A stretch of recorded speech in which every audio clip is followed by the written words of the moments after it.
Haven't used that intro in a while because we've been doing a lot of the shows off the miniseries. But welcome, ladies and gentlemen, on this hot June night to episode 422 of the Mike the New Haven podcast. An episode that when I put the promo out on Instagram and Facebook, I was telling our guest off air, a lot of you were really excited about, and I understand why. Obviously, somebody that had a big hand, especially for my ESU friends and you guys' careers, and the comments were great. The outreach and reaction was great.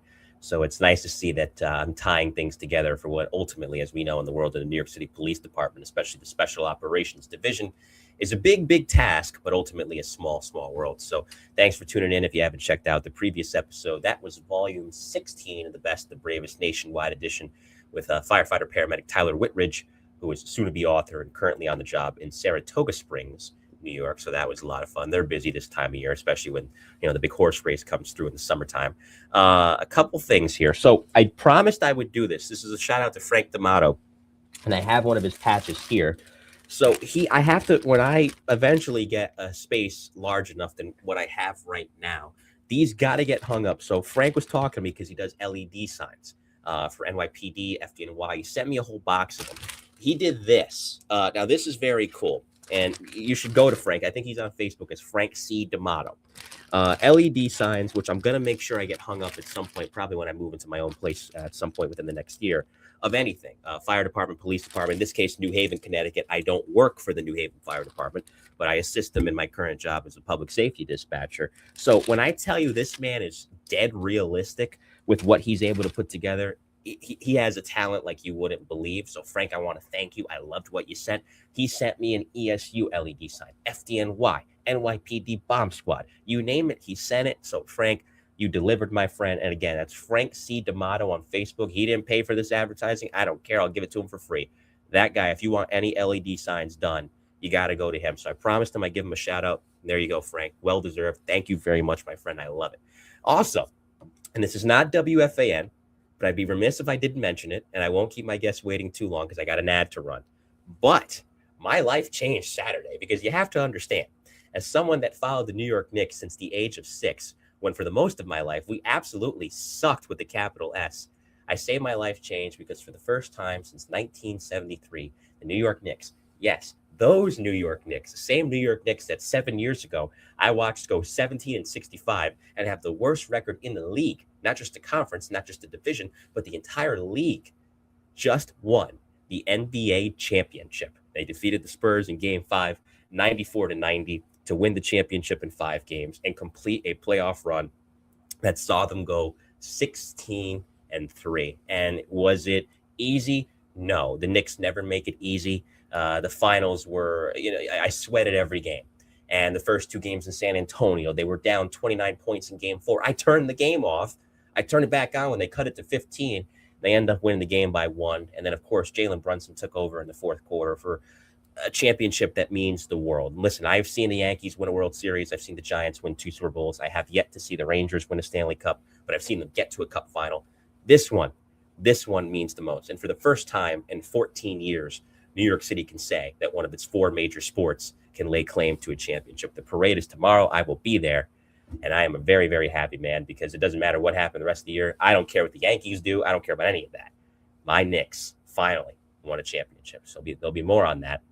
But first, of course, we got an ad to run, and we're going to run it. And that is from our good friends over at Granite State. Hey there, firefighters and fire buffs. If you're tuning in to the Mike the New Haven podcast, you know the value of reliable gear.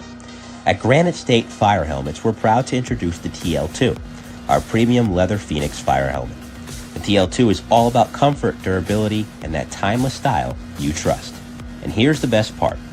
All in-stock inventory usually ships within 24 hours, so you'll have it in your hands in no time.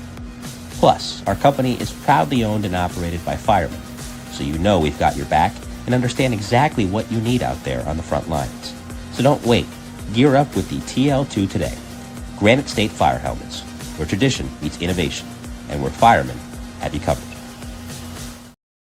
And for those of you, like I said before, if you wish to sponsor the program, my messages are open. I don't care what you got. I'm happy to hear it, and I'm happy to advertise it here on the program. So by all means, reach on out, and we'll get that ball rolling. Okay. My next guest's career is a testament to perseverance, resilience, and dedication to public service. He began his law enforcement career originally joining the Orange County Sheriff's Department for a little while before venturing into the New York City Housing Police pre-merger with the NYPD. He got in just before that happened. He got on in 1993. As we know, the merger just turned 31 last month. It happened in May of 1995. So spent part of the early 90s working in public housing communities before moving into one of the department's most specialized assignments post-merger in 95 as a firearms instructor, amongst other roles in the special weapons section of the Special Operations Division. So along the way, there are countless officers that he has helped train. He survived, as he'll tell me about tonight, a very, very serious accident that not only threatened his career, but threatened his life in 2009. He finished up in 2012.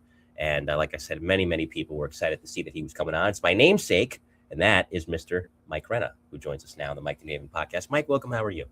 Thank you, Mike. I'm good. I'm very happy to be here. I'm very happy to have you. So as you were telling me off the air, born in Brooklyn, but raised in Wantagh. Yes, sir.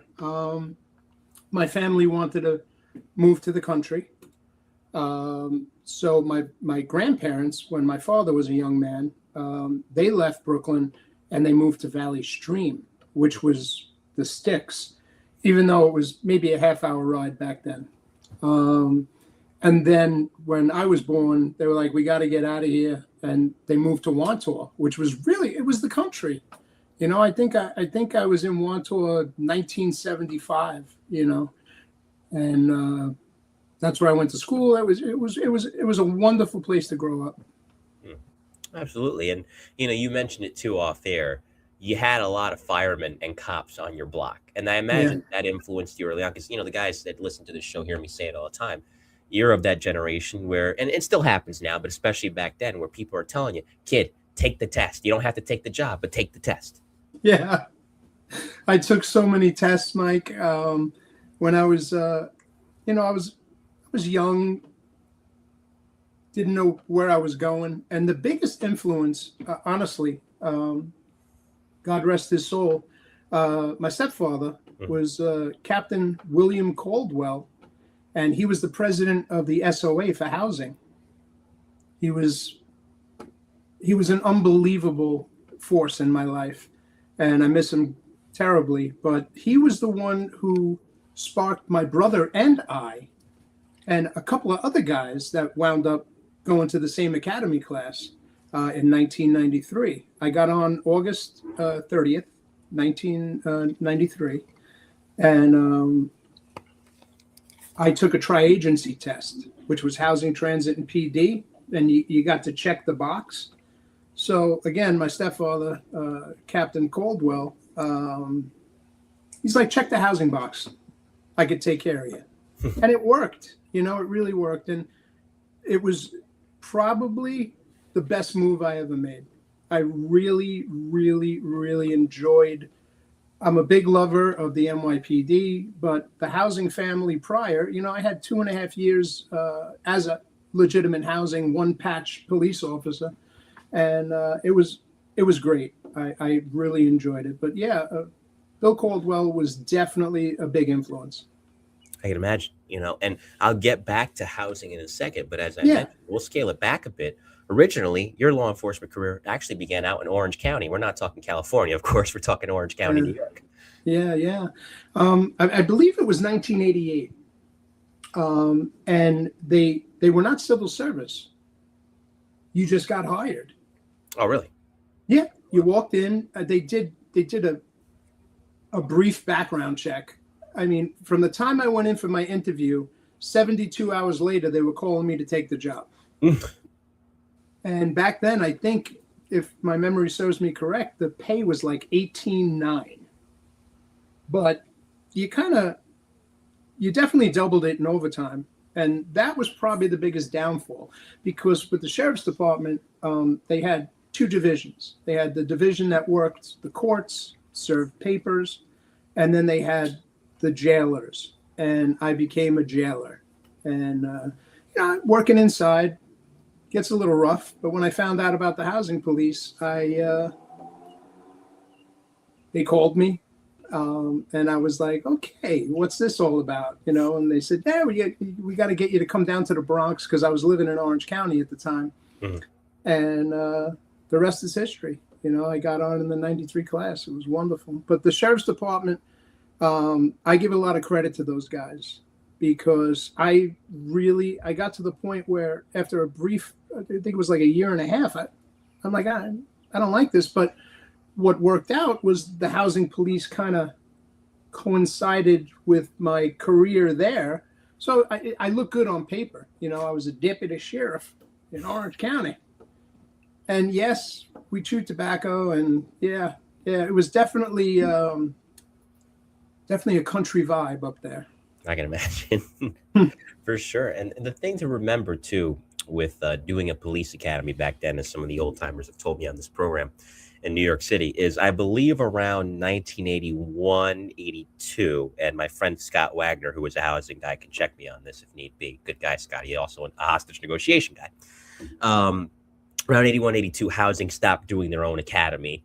I believe transit also stopped doing their own academy, and everybody, even if you didn't end up working for the New York City Police Department per se, went through the New York City Police Academy. So these are big classes at the time, especially when Dinkins introduced Safe Streets, Safer City. So 93, when you went through it, how many people in total were in that class? I was trying to remember that before, and I don't want to misquote, but I think it was like 2,800. It was a big class. And I believe when 93, if my memory serves me correct, Gold Street was open until I think 95 or 96. Mm-hmm. Because my partner in Special Weapons, Louis DeResperis, Detective DeResperis, he was on transit and he went to Gold Street in 93. Okay, so they were still doing their own. I'm pretty sure, yeah. Okay. And then post-merge, it was all going through NYPD's academy.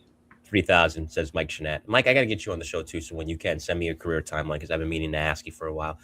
Mike, I believe, was on the NYPD for a little bit. He's also worked EMS for a long time as well. So he says 3,000. And that makes sense because, listen, the city was hurting for cops back then. We could use 3,000 of them right now. So that'd be a big boost. So when you got on, originally, you graduate the academy, you finally get your assignment, PSA 9. Now, for those that don't know, where's PSA 9 at? PSA 9 is, and I think it's the biggest PSA because there was the Pominock houses, and then we had Ravenswood. Mm-hmm. I think Ravenswood covered Astoria, and I started my field training in the Rockaways on Beach 54th Street in Edgemere and Arverne housing developments, which I never got used to that. Right. It was a projects. Yeah. It's not a slap in the face to say that. It's what it is. Everybody calls it is, Yeah. And just a side note, my mom grew up in Astoria houses, so it's she called it the projects. Yeah, everybody did. Yeah, is what it is. Yeah.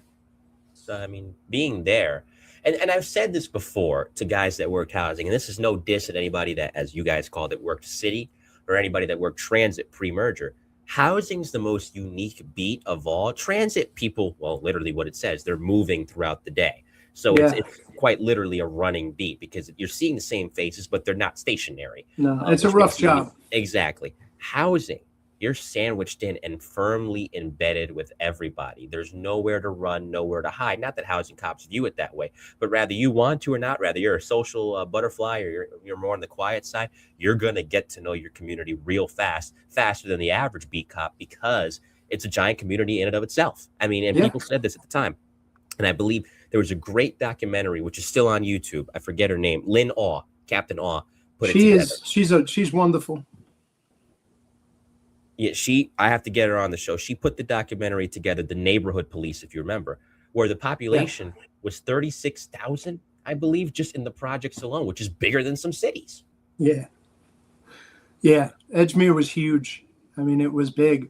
Yeah. And the locals actually used to call it Vietnam, because it was it was rough and tumble.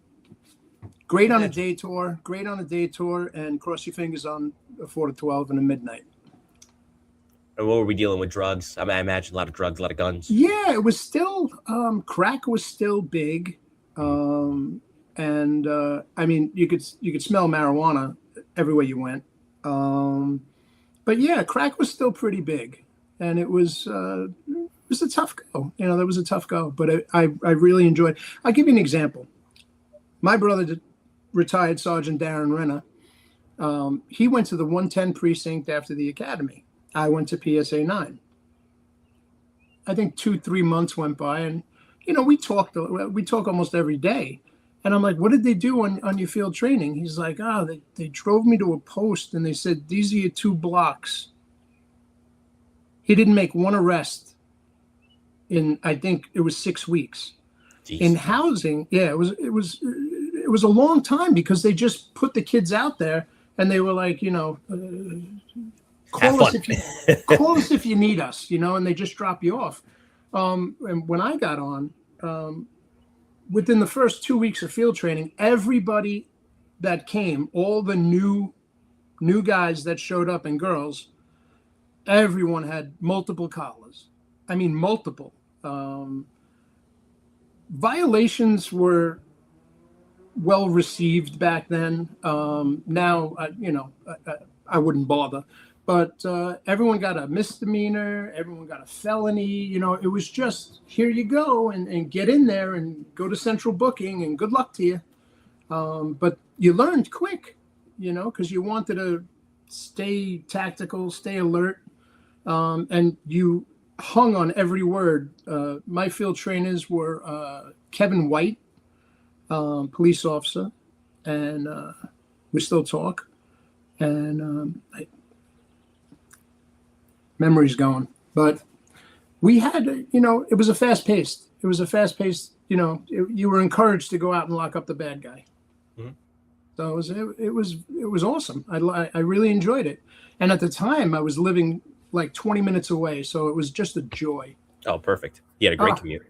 Joy, 20 minutes on the back roads into the Rockaways. It was wonderful. But yeah, a lot of great bosses, bosses I still talk to.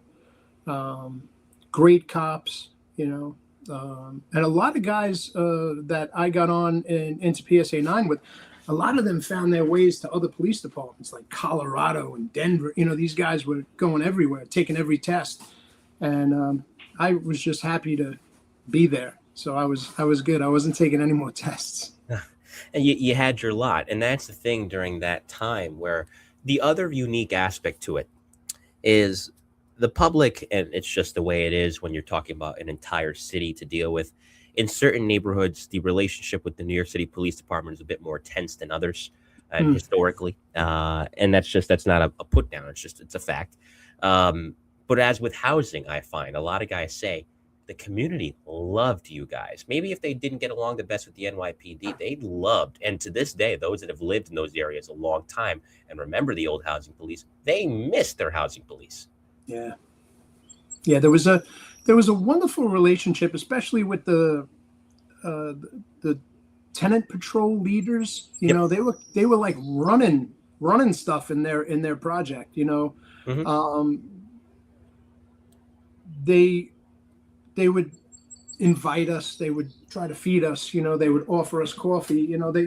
And these were like mostly Southern Baptist women that had moved to the 5 boroughs, and they were wonderful. Yeah. They loved it. They loved their cops. Absolutely. And it reminds you who you're doing the job for. I mean, it's always, and what do guys say? And you've heard this 1,000 times. It's always that 5% or 10%, 90% of the people that are living in the projects, they're honest people. They're just, maybe they don't have the financial means, but they're working hard. They're contributing positively to society. They're trying to raise their kids. They're trying to go to school. They're trying to go to work. They're not looking to bother anybody. It's that same recidivist activity between that 5 to 10%. That's where the constant battle is. And you know what? With housing, the fight's on, literally and figuratively, because you ain't going anywhere. They ain't going anywhere. There's nowhere to run, nowhere to hide. Yeah, you're 100% on that one. Yeah. So, I mean, it made for a great beat.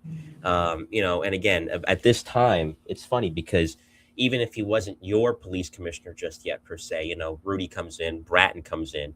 And the philosophy citywide, even if the agencies were still separate, was, like you said, be proactive. We want you to be cops. We saw what Bill Bratton did for transit. Obviously, he's doing the same thing for the NYPD at this time as well. You guys are still doing what you're doing. And I'll tell you, because it's interesting, the chatter's going on in 94 about a merger. Rumor has it, I believe there's older articles that said it was supposed to happen by September of 1994. So much so that some of the high-ranking executives of housing are retiring because they want no part of it. Now, for you, I mean, it didn't happen until May of 1995. What was your thought process as you were hearing that? Did you put much stock into it? Did you not care? What was? Well, I was extremely happy to still have a job. Yeah, fun, naturally. Very happy. Again, I mentioned my stepfather, Captain William Caldwell. He was instrumental in making the deal, because there was deals to be made. And he ran the SOA union, and he was very political. And I was okay with it. And I knew it was going to be good because they had us report in the early days of the merge, the beginning days, to get a new shield. So I went to 99th Street, which was housing headquarters. And I believe that was in Spanish Harlem, 99th Street. And I went in, and it was kind of sad. Like when you used to retire, they used to just take your tin and throw it in a box. Now you get to put it on a beautiful blue pillow. Congratulations on your retirement, gold letters. You get to take pictures. Because I think a lot of people back then complained and said, you're just taking my tin and throwing it in a box, and it's kind of depressing. Right. So they made that beautiful blue pillow, and, it was a great day when you get to put your shield on the blue pillow. But, I can't remember where I was going with that one. Help me. Merger. So I went in to get my new shield, and my shield number in housing was 3293. So a lot of guys were getting new shield. Like I think 98% of the guys got new shield numbers. So I knew the merge was going to be actually good when they handed me my shield, and it was the same number. I got 3293. So that was a sign. I was like, yeah, this isn't going to be too bad, and full speed ahead. Yeah, exactly. Now, so when it first happened, I mean, I know judging by what we were talking about off air, 1996, 1997, I believe is when you got down to Floyd Bennett Field for special weapons. But around this time when it first happened, 95, 96, did you stay in at least the Housing Bureau as it was now renamed? I did. I was actually very fortunate. I got to, for about a year, I got to drive a chief. He called me. He said, "You were recommended, and I want to meet you." So I went and I met Chief Tuller, and what a great guy. Very well respected. I believe he was Spanish and Irish. Dad was Irish, mom was Spanish. So he spoke fluent Spanish. And he would go and kick it to the tenant patrols and to meetings and just do it in Spanish. And they loved him. But a great guy. So I got to drive him. His driver was out long-term sick. So when he was coming back, he's like, "What PSA do you want to go to?" And at that time, I think it was 96. I said, "Put me in PSA 8," because I heard a lot of great things about PSA 8 in the Bronx on out by the Dewey projects. And I worked in PSA 8. I had a great run. The bosses were unbelievable. That's one thing in housing too. It was like a family. Mm. Yeah, I've heard that. If you notice, like everyone knew pretty much everyone, or can find out about you real quick with a phone call, because it was very, very closely knit. It was a family, and even after the merge, still. And if you notice, like a year after the merge, housing and transit bosses were climbing the ranks quickly. There was a lot of housing and transit chiefs, and I honestly, I love transit. I love housing guys. It's just there's a bond, right? Because we merged. But it was like one big family. Everybody knew everybody. So I had a great time in PSA 8. Like I said, the bosses were outstanding. I think when I got there, Mike Phipps was my captain.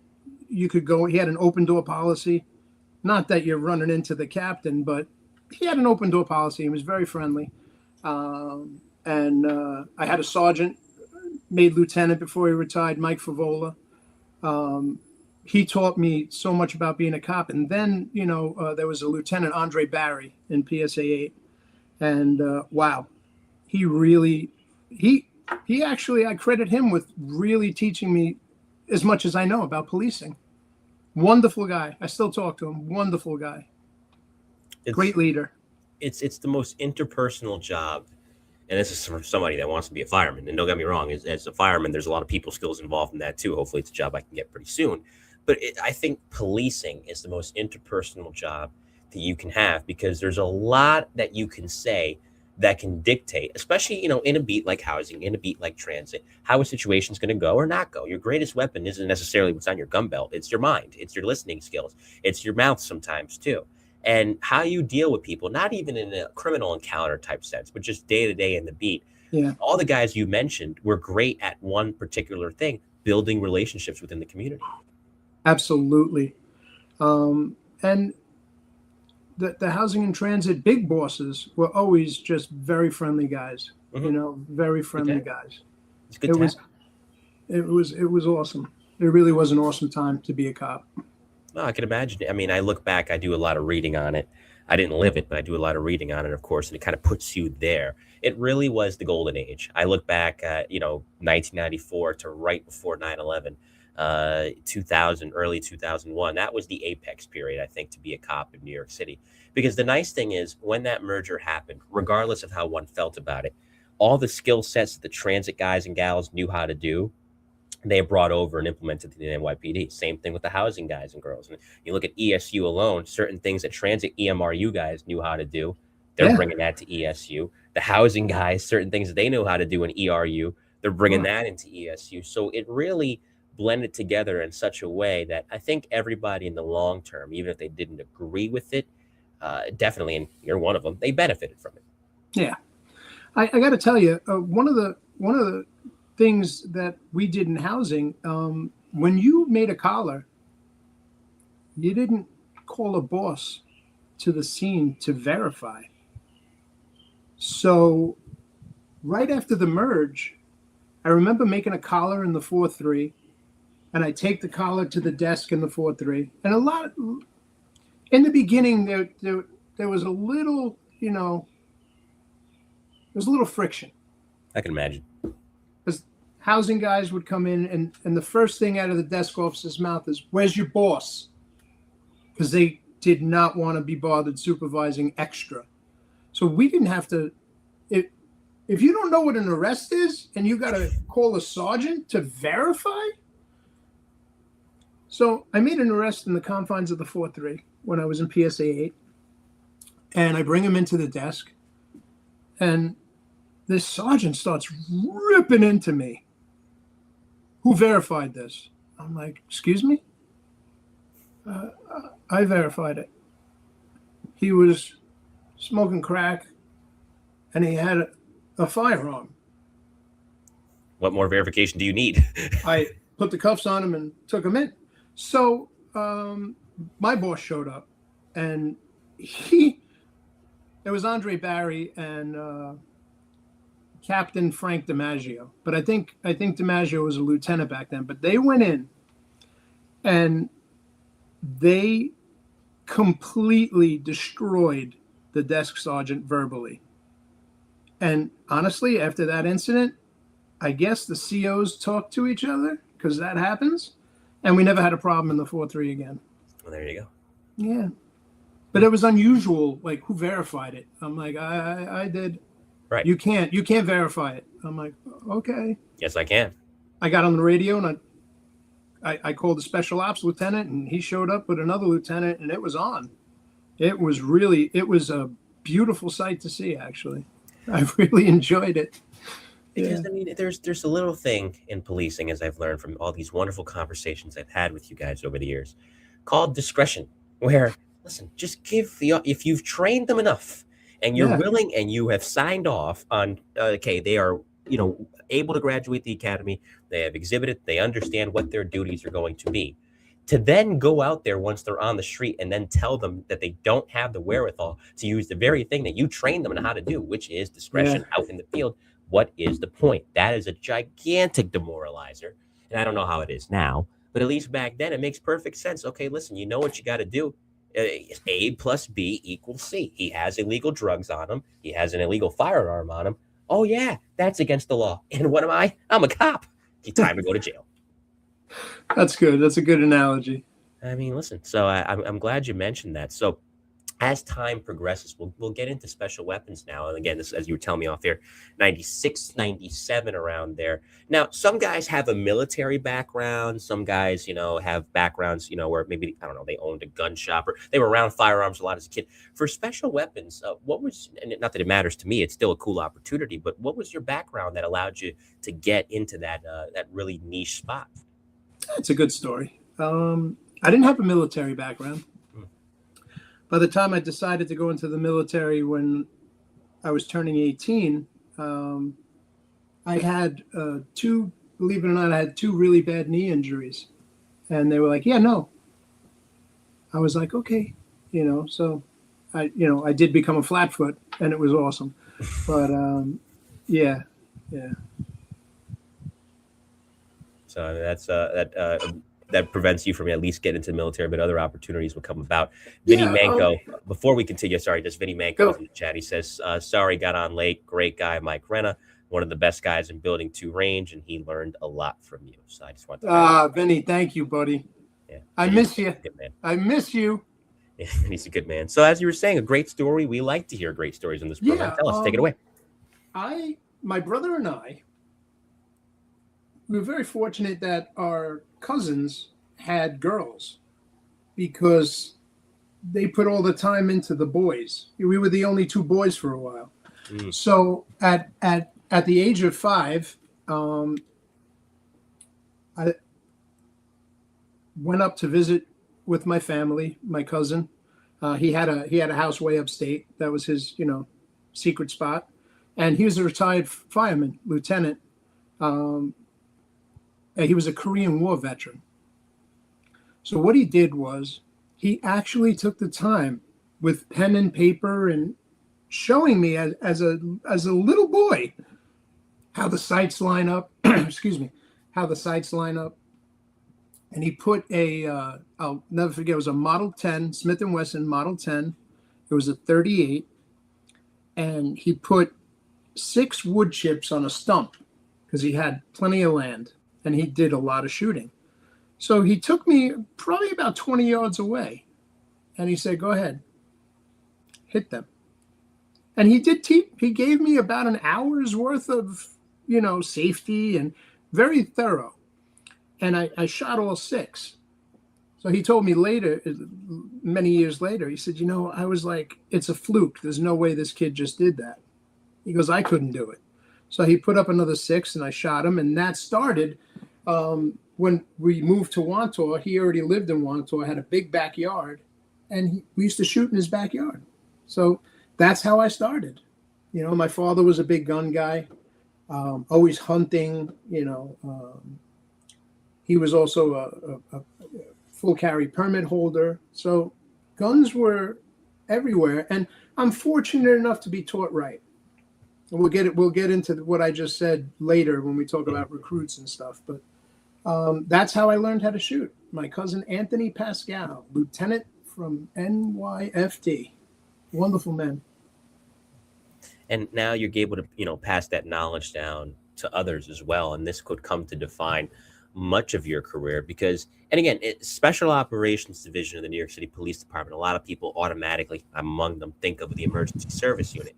Not necessarily. There's a lot more components involved in that, and you're bringing them up to speed on something that you would think, is commonplace. But then again, certain aspects of how to handle a firearm, it's a heavy responsibility. And as you know, and as you can discuss tonight, there's certain aspects that can make the difference between life and death, and every cop ought to know. And you had a hand in teaching that. Yeah, I was. We'll get into the firearms instructor school and how great that was and how intense it was. Yeah, my training was, I was trained by I was very fortunate to be trained by a lot of old timers that were there. Guys, I think there were 2 guys that were Vietnam era dudes, and I I think the Vietnam era guys was Gus Robinson. He was out of the building by the time I got there, and Kenny LeGros, Detective Kenny LeGros. And I was trained by LeGros, Steve Minguez, Police Officer Minguez, and Frank DeMario. Frank DeMario, who I think went to the feds in Manhattan. I'm not sure if he's still working, but yeah, these guys really were very awesome. They were hard. They were hard asses when it came to going out and shooting, but they really taught you, because there's a lot of tricks. They taught you a lot of tricks, all the subtle nuances, and they start you off with a revolver. In '93, my class was the first class with the 9mm. So when we got deployed to our respective commands after the academy, everybody that had a 38 was like, "Oh, what is that?" I had a lieutenant. I had a Sig Sauer 226, and he used to call it a zigzag. He's like, "I want the guy with the zigzag to drive me." You know, that's there was a lot of old school housing bosses, you know what I'm saying? So I want the guy with the zigzag. But yeah, they really firearms instructor school was very rewarding afterwards, because it's not easy. You know, it's really not easy. I can imagine. You know, it's a lot of moving parts. Bobby Gagan, who was a transit EMRU sergeant, came over to NYPD Emergency Service Unit, should really come on the show. Says, "Hello, Mike. Had the pleasure of working with Mike at the range during my stint there from 1997 until 2001. So he's good man. Yeah. And, you know, being down there, I'm assuming that this is at Floyd Bennett Field. I could be wrong if I am. No, it's actually our range, the outdoor range, is located in Rodman's Neck. Oh, so you're with the bomb squad. Yeah, they were my next door neighbor. I had my range is gone. Multiple ranges are gone. They're doing major construction, but I worked primarily on Frank Range. You know, if it was broken or flooded or whatever, you know, we'd move to another range in an emergency, but everything was set up on Frank Range, and the bomb squad was right next door. It was, and I'll tell you why it was wonderful. All right, because I could talk now. I'm retired. Right. But I'm not going to give away secrets. That's fine. No, please don't. But the bomb squad guys, you know, you made friends with them because let's face it, when you worked at the range, there was something called the contract or the captain's relay. That's what they called it. Mm-hmm. So if you had a friend that worked there, he could take a normally 6-hour day and turn it into an hour and a half. So you were very popular. You had a lot of friends you didn't even know you had. They would look for you, like when they stood on that long line. Hey, how? I'm like, there's nothing I can do for you. But if I liked them, I'd pull them off the line. But yeah, the contract relays was set up. So we would go to work very early and take care of contracts. I'm not going to tell you how many, because it was disgusting. And we would take care of them, and we'd take care of bosses. And when you're a chief, you'd call up and say, "Hey, me and my team are showing up today." You know, so you're like, okay, what are you going to say? What are you going to say to a 3-star? Right. So you would do him and everyone in his office. You know, that's the way it worked. You know, and that's how we made friends, and that's how we made connections, and it was all about networking. Of course, and it still is to this day. I laugh because I don't know why I thought it was at Floyd Bennett Field, but then again, that's the SOD ran in me. Yeah, no, that's sense. Okay. It makes that's sense. What SOD is. I laugh because, you know, if you live in that area, and I know on Sundays, the bomb squad guys have told me they try to keep it quiet. You're getting no peace at all. If it's not you guys practicing, it's them blowing up stuff. You're getting no sleep. You know what did happen? When Bloomberg got in office, and I'm pretty sure I'm right in this story. When Bloomberg got in office, I believe his daughter or a relation of his had a house on City Island, and then they made times that you could start shooting and you had to stop shooting. So it was like, ooh, because we would do a lot. There's the super undercovers, okay? Mm-hmm. They would show up with their identity not revealed. They would show up in ski masks in the winter or bandanas. They couldn't reveal and it turns out they were IAB undercovers. So there's a lot of fugazi shit that goes along with that. But They would come in. I believe we would shoot with them on Saturdays, and that ended. But they couldn't come to the range when there were regular MOSs. They couldn't. God forbid they got, revealed. But a lot of them would show up and meet their handler. And these guys would have BMWs, and, they were all probably, forfeited vehicles that NYPD grabbed. But these guys would have $80,000 cars. They would have, I can't discuss, and I still won't discuss what guns undercovers use because that's a secret. Right. But they would have some wild firearms that they were, they didn't want to lend it to police. So they had guns that weren't police like related. And that all ended. We had times to shoot, times we couldn't shoot, days we couldn't shoot. But I think that was a relative of Bloomberg in some fashion that made that happen. It's too noisy. I mean, you live on City Island. I can't remember, but I know that range was there, if I'm not mistaken, in the 50s and 60s. It was right. It was small. The island was made bigger by landfill. I think originally, and this is just what I'm trying to remember, that I think originally it was like 40-something acres, and they turned it into 72 acres. But the relationship with the bomb squad guys was fun, and I'll tell you why. They would bring us like feast balls, fireworks, like Grucci stuff. And they'd be like, "Yeah, shoot this on the range. It'll be pretty." And so one day, we did it a couple of times, and it was woo, woo, woo. And then one day, bring me something that kind of looked like a coffee can, but it was paper and it was red. It looked like a fat stick of dynamite. So a buddy of mine that's retired, I think his name was Jimmy Corbett. Yes. Wow. What a great guy. If he liked you, he would talk to you. So Jimmy liked me. So I got this device and I put it out on the range, and it was a summertime, very dry. It was very dry. And we had that beach grass that was like dead. I hit this thing with a Mini 14, 223. I hit this thing at 25 yards. When I tell you, the explosion actually lifted my hat off my head, and it lit it. It gets better, Mike. It lit the whole range on fire. Well, so the range is in a blaze, and let me tell you, we had to call FDNY, Vin. Yeah. So the funny story is, all right, it's a fire and it's out of control. There's nothing we could do. So we had a new boss. His name was Tim Doyle, Sergeant, Marine, handsome fella, looked great in uniform, serious when he first started in Special Forces, serious. But he was also a carpool buddy. So how serious are you going to get with me? But anyway, he comes walking out to the range and he grabs me. Come here. He's like, "Tell me what happened." And I'm like, "Okay." I got a device from the bomb squad.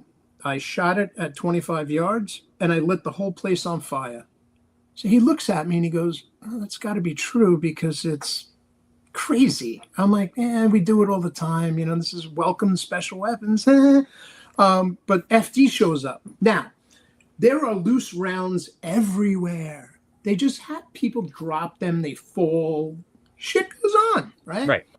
So now there's rounds that are on this burning range, and you hear cook-off, and cook-off means the fire lit the round. Pow! Lit the round. Yeah. So the lieutenant, the FD lieutenant, comes up to me and he goes, "What's all that popping?" And I'm like, "I don't know. You're safe. Don't worry about it. Put the fire out." And they went and they put it out. But I was like, "Holy shit! I hope one of these guys don't get shot." But yeah, I lit the whole range on fire. Yeah, that was a good. And you know what? I was honest, and I didn't get in trouble. And you get, as long as you own it. And if I'm thinking, if Jimmy Corbett's got to be close to 80 now, if I'm thinking about the same guy. Jimmy Corbett, I think he was an emergency guy, if I'm not mistaken. You know what? A lot of bomb squad guys were prior ESU. Truck 11, baby. That's why they call it Truck 11. Exactly. And I'll tell you what, there's a guy you got to interview. You thinking about the same guy? Richie Henderson? Yeah. Yeah, I'm trying. And so our buddy John Latanzio, who you know. Yeah. John's a great guy. Yeah, great guy. Former guest of this. So Truck 5 guy, Truck 3 guy, housing rescue guy. Yeah. He's trying to work that for me because Richie and I are friends on Facebook, but I got to get Richie on because Richie's one of many guys that went through that pipeline of ESU guy for a number of years, bomb squad guy later.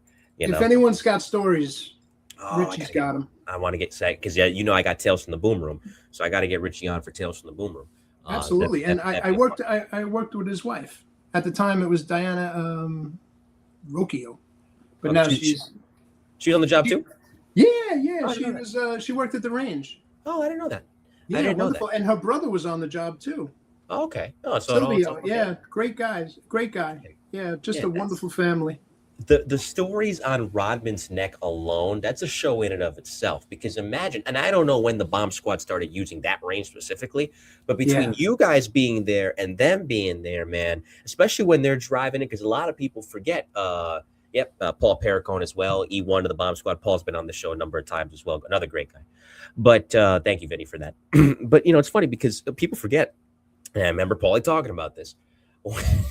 When the bomb squad can't defuse the device on the spot like they normally do, and it's a legit device, they put it in the TCV, which ESU has, and they drive it to where? Rodman's Neck. Yeah. So Bloomberg's daughter really is not going to be happy on those days. Well, those booms, I mean, when they did burns, we would get a phone call.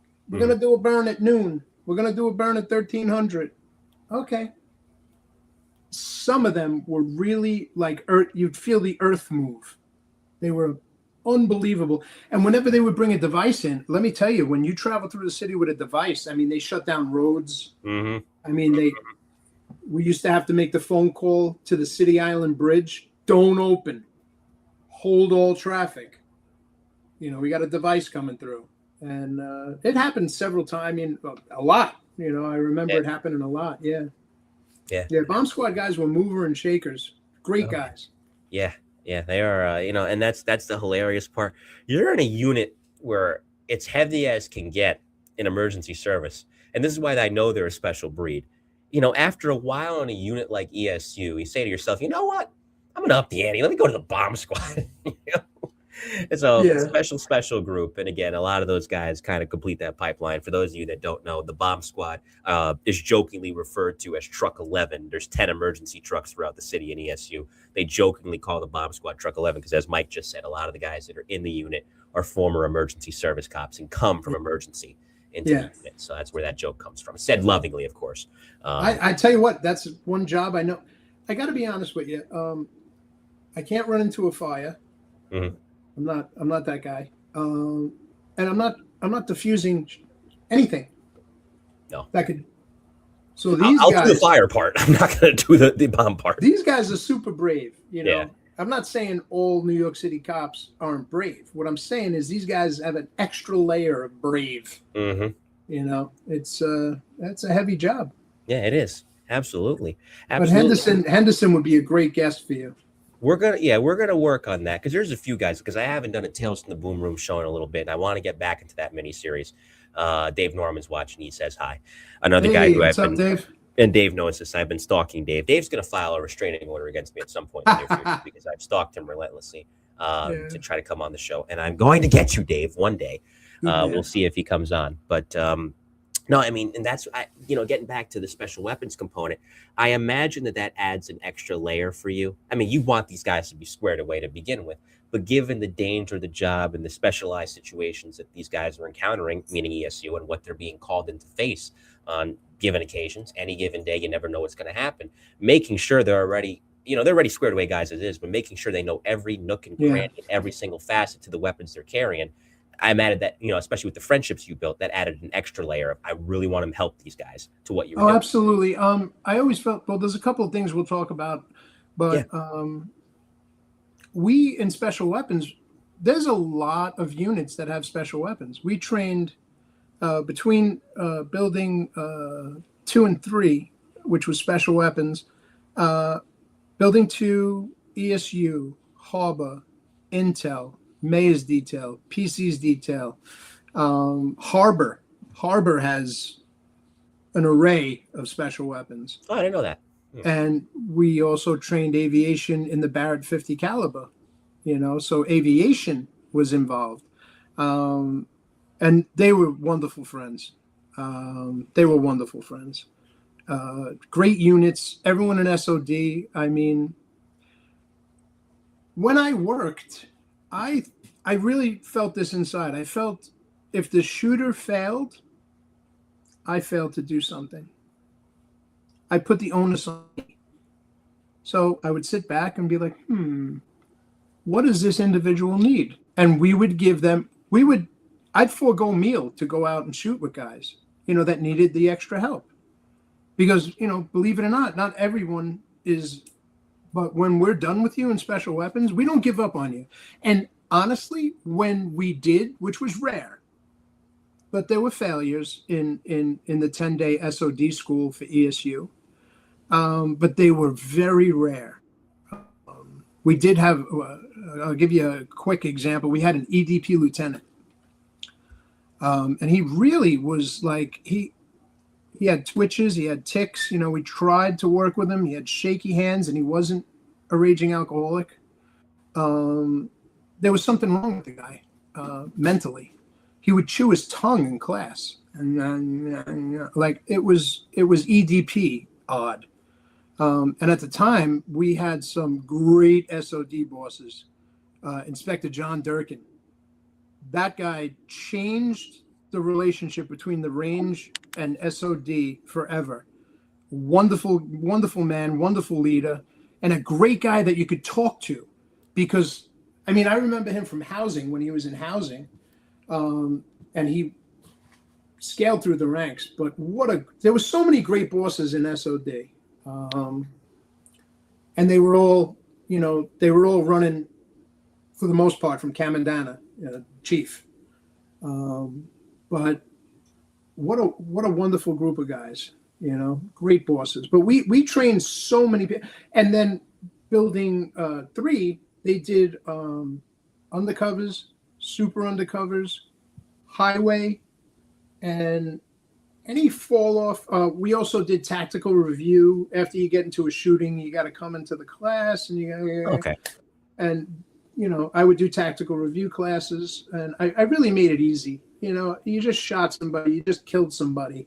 You already went through the ringer, and you could see that they were nervous when they were sitting in the classroom. And I'll be honest with you, Mike, I used to tell them, listen, if you guys don't want to go out and shoot, for whatever reason, just let me know. I'll make it easy on you. And I wanted to let these guys know that got into shootings that everything today is going to be okay. And the big thing that everybody, no matter where you're from, no matter what rank you are, they want to know when they're leaving. That's one of the first questions. When are we getting out of here? So I knew most of the guys were going back to Long Island, and they had to cross a bridge. So I would make my days, pretty easy. I'd give plenty of breaks, and I'd let you go by 1,300, 1,400 the latest. So you beat traffic going home, and you were happy. Listen, that's what it's all about at the end of the day, just taking care of guys. Yeah. And listen, when you still got to do your job, but if there's a way to help guys, and listen, no wonder the outreach was so positive when I put out that you were coming on the show. You took care of guys. And, it doesn't matter how long guys have been off the job and retired. No. As we could see tonight in the chat of people popping in and out, they never forgot that. They never forgot how much you did for them. You know what? It was, but I'm going to be perfectly frank. I wasn't on patrol. I worked Monday through Friday. I had weekends off. Mm-hmm. When I had time on the job, I had every holiday off. So we get all this, and these guys are out there fighting battles. Right.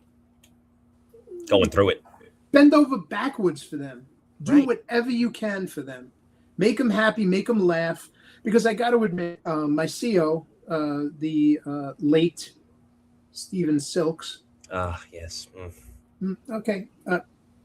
I'm not. Anyway, it was very sad. Very sad. Very sad. But we'll leave it at that. he actually would hear laughter coming from my classroom, and it really perturbed him. So I had a relationship with him that was like this.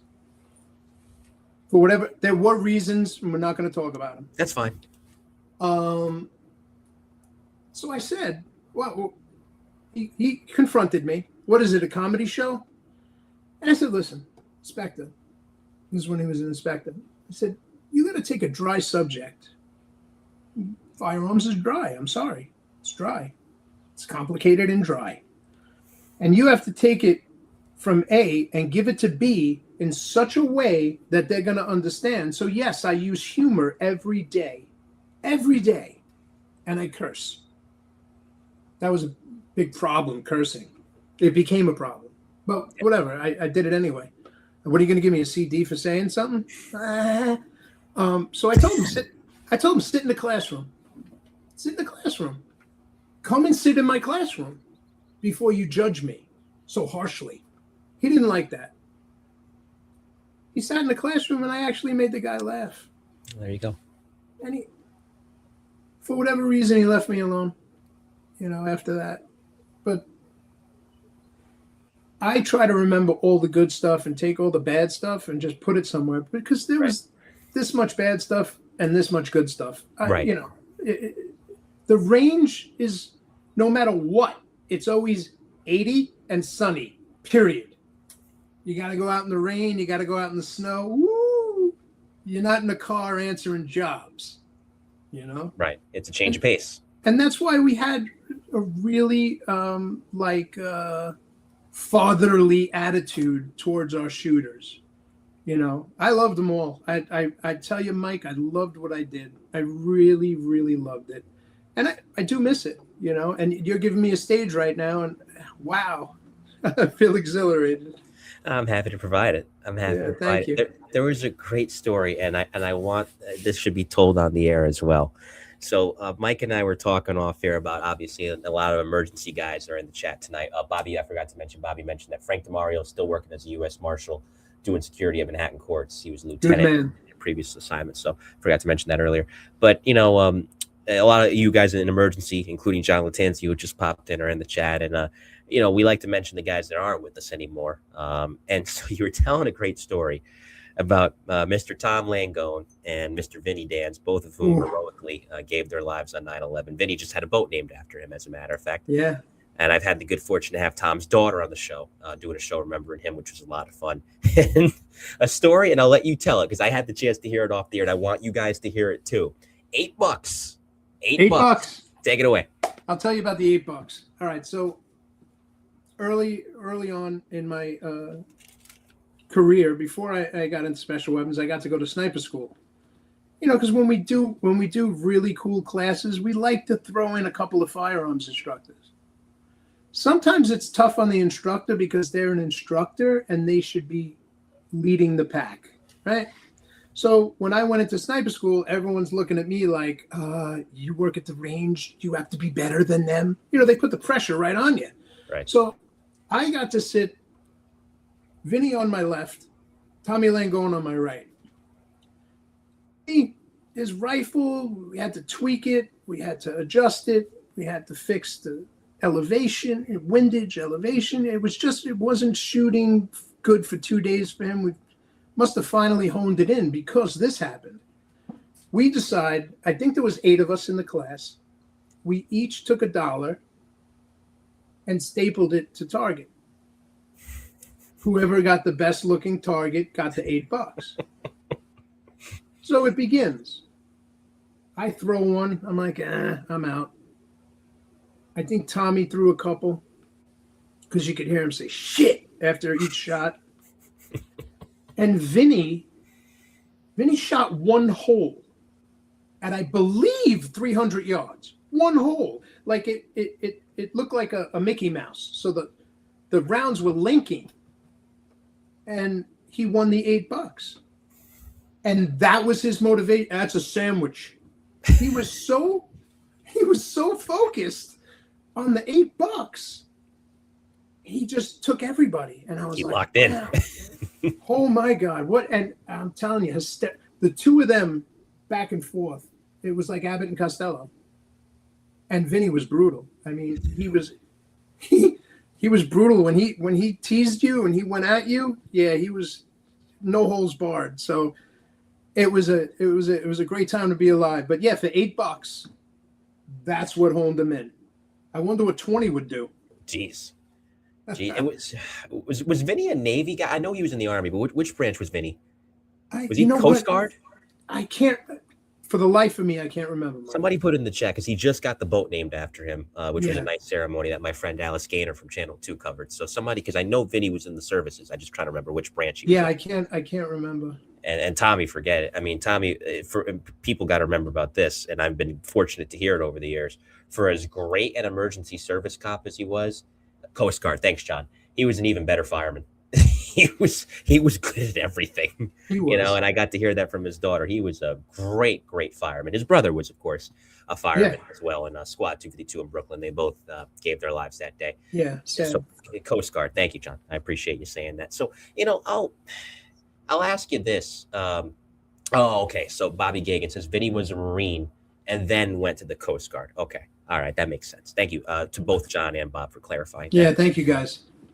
9/11, it's tough because, I mean, you knew a lot of the guys in the ESU. You mentioned the bomb squad. I'm sure you knew Danny Richards. Danny Richards, I'm sure you saw at the range quite a bit over the years. And these guys all responded, and they gave their lives that day. But now comes the extra emphasis on training because now, okay, this happens. We don't know what else is coming next. 2001, 2002, 2003, we're in this great period of uncertainty.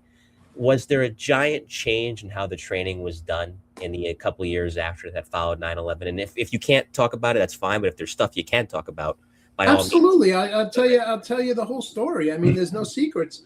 It was obviously a very sad and somber time. I remember they had assembled the range personnel as basically like a counter assault team. So we were assigned to different spots, never more than a mile and a half away from ground zero. But what changed was for years, I'll give you an example. For years, the Mini 14, which is a wonderful weapon. It's a Ruger Mini 14, shoots .223, wonderful gun. I mean, ESU had all the special units, they had them. Some had really cool folding stocks, But what happened in the wake of obviously 9/11, there was such a push from ESU. And I remember this name stands out in my head, Sergeant John English. Yes, legend. Okay. Great mind. And so dedicated to ESU. And he got together with me and the special weapons guy, and they pushed the black rifle. They pushed it. They were like, this is what we got to have. And the reason why years ago they never went to the black rifle, because it was military. And honestly, this is the truth. This I know for a fact. The Mini 14 looked like a cowboy gun. So it was okay.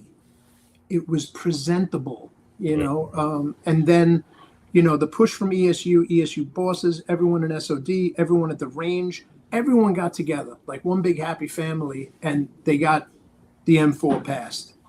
And we started training them with the M4. We didn't change the MP5 because that is flawless. I'm actually an H&K master instructor. I went to their master course and did very well, thank God. But nothing wrong with the MP5. And I got to be honest with you. We were using shotguns from like 1887. They were Ithaca deer slayers. And they were pump shotguns. And I got to tell you, I own two. I mean, I think I have one from the late 50s. And I actually found one that had on the stock a lovely carved scene with deers. It was lovely. I got that in my safe. But we used, a pump shotgun. And then in 2009, we'll get to that later, but in 2009, I had left the range. We'll talk about that later. Yep. But we got the Mossberg, and it was a wonderful gun. I loved it. I actually bought one, but I think something. Now, my partner Louis could speak on this because it was pretty much his baby. But something I think happened with the Mossbergs, and they had to go back to the Ithaca. I actually don't know what shotgun we're using right now. Maybe someone can clue me in. But those were like bread and butter for ESU. The MP5. Now we got the M4 and a shotgun. You know, and they also have so many non-lethals at their disposal. But yeah, that was the big change. You know, it was actually a huge step, along with getting Spear Gold Dot as a round for the whole job. I couldn't believe they said yes.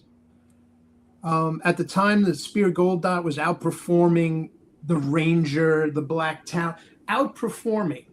And it was right to go with hollow points because what you're trying to do, obviously, save your life. But when you place those shots, less rounds, better result.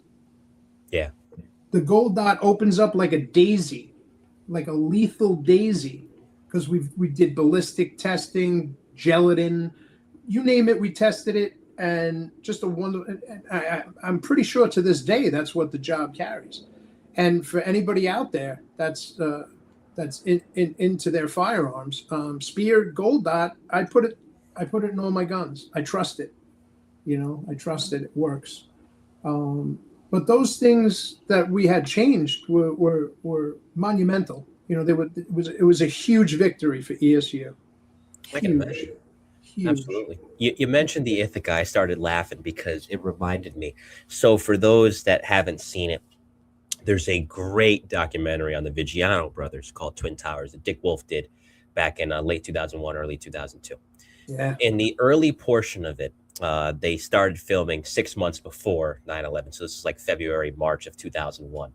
You probably know the scene I'm talking about. Our buddy, Danny Cohn, who ended up in Suffolk County ESU and just retired not too long ago out of there. Mike, remind me, I got a story about Danny. Go ahead. Yeah, you can tell it right after this. We'll segue perfectly into that. Danny Cohn is being featured with Joe. They're doing a run through of what they got in truck 2. He takes out the Ithaca, and he's saying, "Yeah, the old timers were probably slinging this one about a few years back," and he's going through it. So you're right. I mean, I don't know if they still have it, but that gun has a lot of history. And at least, you know, back in the late 2000, early 2001, oh yeah, they were still using it in an emergency. Danny Cohn, go ahead. All right. So, you want to talk about the accident in 2009? Yeah, we can get into that. So, this almost not only took you off the job, but it almost took you out. Period. Thankfully, you came back from it. So I don't know the full story. But that's why I got you here. What happened? All right. I think it was September 6, 2009. I had been going through some rough times. I had a very successful business, armed security. I started it probably 2002, and it really took off like wildfire. But at that time, actually found out the wife had some extracurricular affairs. So I wasn't, I was not in a good place, right? Right. Yeah. So I get in my car. I lived out here in Suffolk County at the time. And I always remember hearing that most accidents happen within a mile of your house. So now I wake up in the morning, I get my bag, I get my lunch, I throw it in the car, and I say to myself, man, I am exhausted. Because I was going through a rough time. It was a very sad time, so I wasn't happy. I wasn't feeling good. I knew shit was going to get rough. So I head into work, not even a mile from my house by the Stony Brook train station. They said afterwards they think I had a heart episode, and that kind of makes sense. We'll get into that later. I had a heart episode behind the wheel, and So I was doing about 70 because at that time of the morning, 30-mile-an-hour zones are 70 to me. There's no one on the road. Go. So I'm moving. I must have passed out somehow behind the wheel. And I hit a LIPA pole. That's Long Island Power Authority, LIPA. And we all know that those utility poles, they go about 15 feet into the cement. They're big, they're steel. Well, I hit that at 70 miles an hour with no seatbelt. Ugh. And when I hit it, obviously I was out before the crash. That's why I crashed. When I hit it, the impact through my femur crashed through my pelvis and ended up in the stomach cavity. Oh my God. And my head went into the passenger foot compartment where the engine came in and took 3 inches off my skull. This right here? Mm-hmm. Yeah, it's cadaver bone and titanium. I was in a coma for a couple of months, and I remember waking up, and it was life-changing. It was life-changing. I was like, whoa. It took me, honestly, I think 14 months, but I made it back to full duty. Wow. I made it back. I was very happy. I was happy that I lived, because I checked out a couple of times and they started me back up. Wow. I think it was 6 minutes and 52 seconds that my heart just wasn't working. And they did what they did. They got me back and they rebuilt my right hip with titanium. And I like I said, I made it back to full duty. So that was a huge accomplishment. Hats off. I mean, I'm not saying this this is not said in a joking sense whatsoever. I'm as serious as serious can be when I say it. You and I should not be talking right now. With what you just described and the circumstances behind it, you and I should not be having this conversation right now. It is, and I'm glad we are, because let me tell you, my friend, you are one fortunate man. Well, I'm going to tell you how fortunate I was. Okay? Hold on one second. Scott, Jimmy. Wow. Okay. So the first 2 guys on the scene in the Stony Brook ambulance were 2 of my students and friends. Jimmy Griffith and Scott Roberts. Yep. Okay. So Stony Brook Fire Chief, help. Yeah, that's it. Yeah, Vinny, you got it right. So the deal was, these guys show up. All right, so 2 of my students show up. And sadly, my face was hanging off. I had like 350 stitches right back here because they put it all back together. Right. Got some bald spots, but whatever, I'm alive. And so the first 2 guys on the scene, and they find out it's me. And I'm pretty sure, from what I could recall, they recognize my tattoos. The first Suffolk cop on the scene is none other than Danny Cohn. Wow.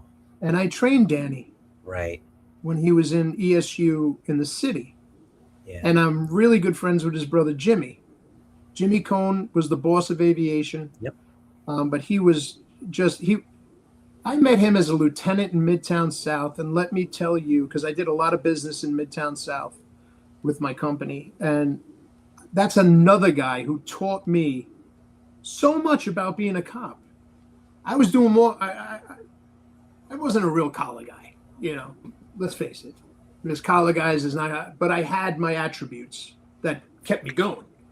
But Jimmy, oh God, collar guy, shootings, street crime. He did it. He did. Yeah. So the first 3 guys on the scene were all students of mine. And if they didn't package me the way they did, I wouldn't be here. Right. I owe my life to those 3 cops. I love them all, and I'll never forget them. Wow. Yeah. Wow, man. That's so it all ties full circle because, like I said, so Danny, who's been on the show a while ago. I got to talk to Danny. I haven't talked to Danny in a bit. He was a Truck 2 guy. Yeah. Once they recovered Joe, Sergeant Curtin, and John Delara, he had put in for Suffolk, but he wanted to make sure that was taken care of first. He left, ended up in Suffolk ESU, and retired out of there. A very respected cop in both places. So, I mean, like I said, the circumstances align because Mike Shanette put in the chat, like I said, he worked EMS outside the NYPD. I've had many patients in similar situations that weren't fortunate as Mike, and it's true because think about it: no seatbelt. I'm not picking on listening. Yeah, no, do it. No seatbelt, 70 miles an hour driving through, which a lot of people do. Listen, when there's nobody on the road, you have a medical episode at the wheel. Most people don't just survive that. They not only do they die, they don't even make it to the hospital. They die at the scene. The fact that you even survived the initial impact, man, I tell you, John Latanzio says it better than I could. You won the life lottery. You really did. And I'm glad you did because, boy, man, like I said, we should not be talking right now, brother. No, there's a couple of instances like that happened to me, but that one is, I mean, the story was so good that my partner and I got into a tattoo magazine with that story. Wow. Yeah, it was like a 5-page on special weapons. And yes, when we did the photo shoot, my partner Louis looks at me and he goes, "Well, I guess I'll see you in IAB." So we started laughing and we're like, yeah, probably. Yeah. Sure enough, once I got the heart bill and they knew I was leaving, they had to finish, I think, I had to go through 3 GO15s. What are those? I'm sorry. General Order 15 is like our disciplinary trial. Oh, okay. Where IAB interviews you. You got the mic and you're like, yes. No, it's not in my memo book, so I had to go through those hearings, and I got cleared on all of them, but thank God. Yeah, no, it's just actually the lieutenant came out and he goes, "Listen, I know you're getting off on the heart bill. You got to promise me one thing, kid." I'm like, "Yeah, what's that?" He's like, "Don't die in the interview room. Don't have a heart attack here, please." He goes, "This is going to be easy. Just say no 3 times and we're done." They really took care of me because it was all bullshit anyway, but right. Yeah, that's how I got getting off the job was, God, when they called me, and it's funny in NYPD, right? There's all these bosses, there's all this and that when it comes to the medical division, but you know who calls you to tell you got 3 quarters? Who? A nurse. Well, nurse.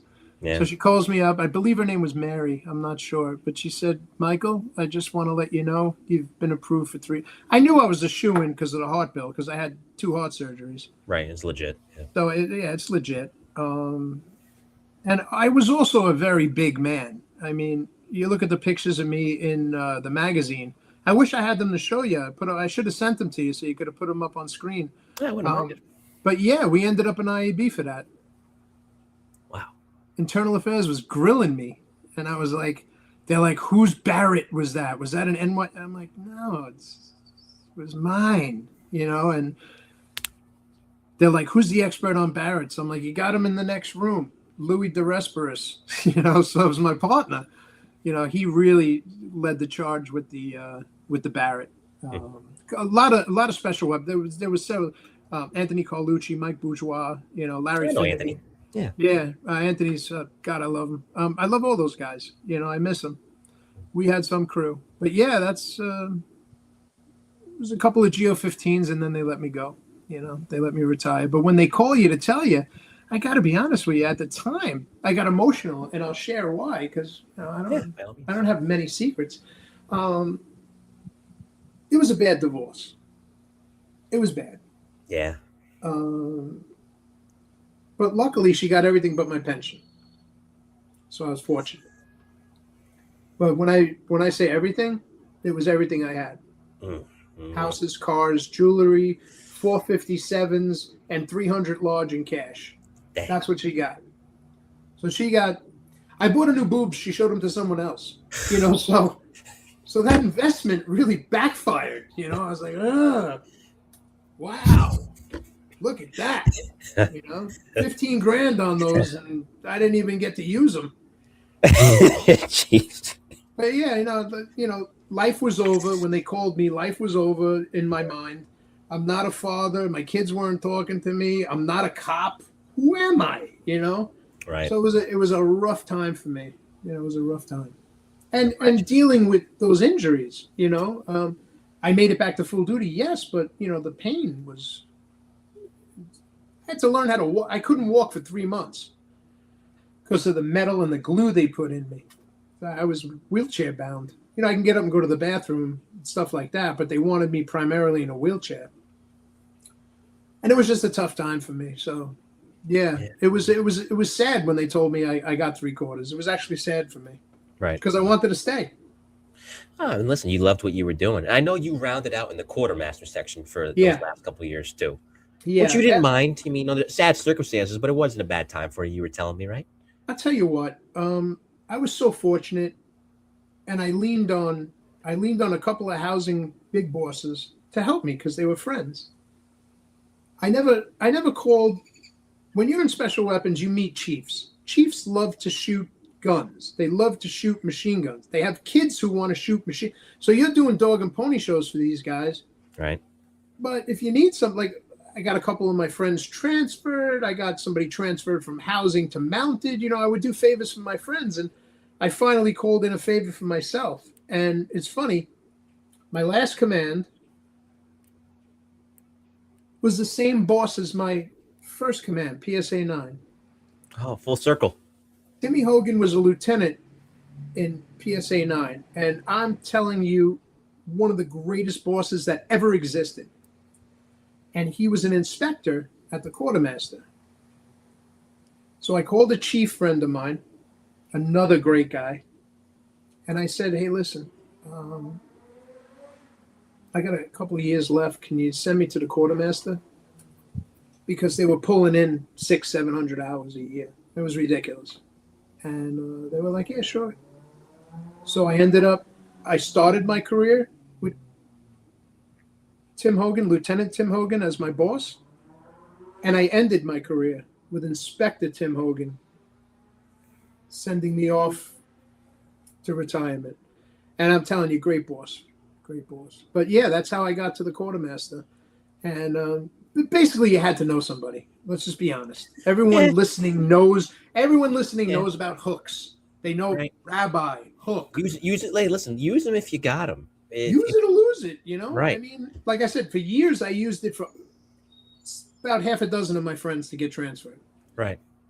But when it was time for me, because I got to be honest with you, Mike, with the head injury and the hip injury, I didn't feel comfortable in the tower. See, I was not only your classroom instructor, I was your tower instructor. So you heard the voice. The old timers taught me, hear the voice in the classroom, make that the same voice in the tower. So that was me. I was the classroom guy. I was the tower guy. I was okay with being in the classroom, but you can't say I'm not going in the tower. It's not fair. Right. Balance out. I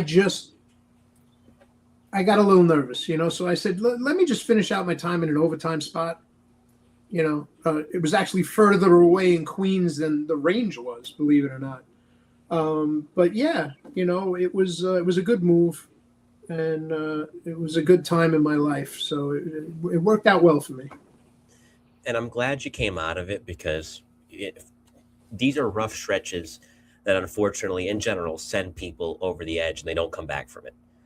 So between what you went through with the physical trauma, obviously the emotional trauma, as you talked about as well, from the accident and all the other stuff that was going on at home, you seem like you're doing great these days. And I'm happy to see that. I'm happy you came out on the other side of it and that you're thriving, because that's a lot to go through and that could break anybody. But I'm so glad it didn't break you. Yeah, you know what? I know I'm blessed. So many things in my life that tell me I'm blessed every day. And I stopped working at 45. Done. I haven't worked a day in like 15 years. You know, Lucky. it's so tough. You know, this morning, you know, I spent 2.5 hours on the beach. Beautiful. You know, went out for breakfast and coffee. You know, came You poor thing. home, jumped in the pool. You know, I'm living it. I'm living it right now. You poor thing. Yeah, I know. Feel Somebody sorry. pray for the man. No, Feel sorry that's for good. me. Hey, you earned it though. Like in all Hey, seriousness. my second wife makes the money. You know, she's good, man. So And I'm you found love again, even better. yeah, man. I'm blessed. I'm so blessed. I'm just happy to be here. As you should be. As you should be. Yeah. Roger Savage says, Big Oh, Mike. what's Hi, up, Roger. baby? I want to get him on the show too. That's a guy I've been trying to get on the Great show guy. for a good while. So Roger, I got to shoot you a message, my friend, see if you want to come on as well. And Mike Shanette, like I said, send me your timeline. I think you got my email. Shoot it over to me because I've been meaning to ask you for a while, but I've been busy. I want you to come on the show as well. So this has been a lot of fun. I've had a great time. We're not done just yet. I'm going to run the ad for Armor Tuff, and then we're going to go do the rapid fire. So stand by for a quick word from our friends over at Armor Tuff. When it comes to firehouses, the floors take a beating.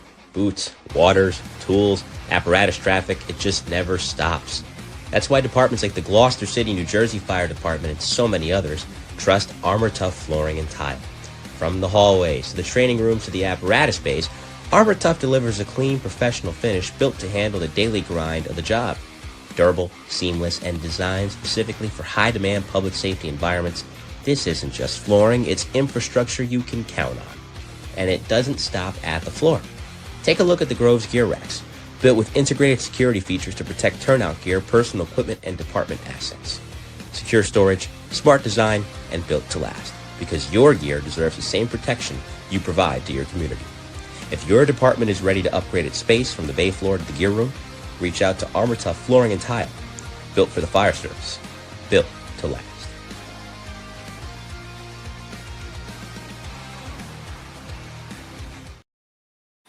Vinny also mentions, before I get to the rapid fire, Richie Layton was a good range guy also, so he gave a shout out to Ricky Layton.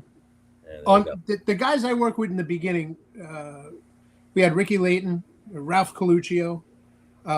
These guys were from the 7-1 in Brooklyn. They were cops. Yeah, they went through it. Ricky was, honestly, I actually talked to him around Christmas time. Ricky was like a living, breathing encyclopedia. I don't think there's one gun that he didn't know. You know, he was just unbelievable mind for guns. Unbelievable. Great guy. In that line of work, you got to be. The rapid fire will be interesting because one of the questions, question 3, I'm not going to ask you because you already answered it in depth, so we'll skip over that one. But as I said, Mike Shanette, you know what to do. Dave Norman, you can file the restraining order later. Hopefully I can get you on the show before you do that in court. And Roger Savage, I'll be shooting you a message. Now, first question, rapid fire. What was the biggest lesson that you learned working PSA 9? Well, here you go. Here's a good one. Never park your RMP next to the building. I'll tell you why that's important. We were doing, I'm pretty sure it was just a basic like welfare check. Mm-hmm. So there were 3 or 4 guys with me. We had a van. And I said, I'll stay here, guys. And, you know, I was new.